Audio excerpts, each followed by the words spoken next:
Pakistan television और film industry के मारूफ अदाकार हुमायूं अशरफ ने हाल ही में ख्वातीन के इस रुझान पर अपनी राय दी है कि वो माली तौर पर मुस्तहकम मर्दों को अपना जीवन साथी चुनती हैं। हुमायूं अशरफ अपनी अदाकारी के हवाले से तो शोहरत रखते हैं, लेकिन अब इन्होंने मुआशरती मौज़ूआत पर भी खुलकर बात की है। हुमायूं ने अपने ताज़ा इंटरव्यू में कहा कि आजकल मोहब्बत और शादी का मामला मादी नोयत का हो चुका है, जो कि एक हकीकत पसंदाना रवैया है।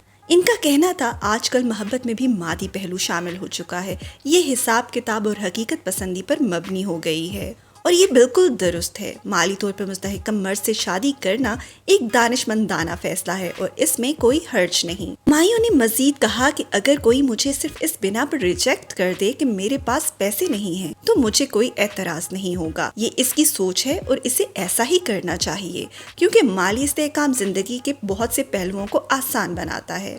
इन्होंने अपनी बहन की मिसाल देते हुए कहा, अगर मेरी बहन या कज़न मुझे किसी ऐसे लड़के के बारे में पूछे जो कमाता नहीं, तो मैं इन्हें मशवरा दूंगा कि शादी करने से पहले अच्छी तरह सोचें। हुमायूं अशरफ ने वाज़ेह किया कि रिश्ता तलाश करने के अमल में माली इस्तेहकाम को नज़रअंदाज करना अमली ज़िंदगी में मुश्किल होता है, क्योंकि ये बात रिश्ते की कामयाबी और ज़िंदगी के मयार को मुतासिर करती है। मकबूल ड्रामा सीरियल नकाब में मनफी किरदार के जरिए भरपूर दाद समेटने वाले हुमायूं अशरफ ने अपने ताज़ा तरीन ड्रामा सीरियल इल्ज़ाम इश्क में अपनी अदाकारी से मद्दाहों के दिल जीत लिए हैं और इनके ख्यालात ने इनकी शख्सियत को एक नए ज़ाविये से रोशनास करवाया है। मज़ीद ऐसी इंटरेस्टिंग और इंफॉर्मेटिव वीडियोस के लिए चैनल को सब्सक्राइब कीजिए और वीडियो को लाइक कीजिए।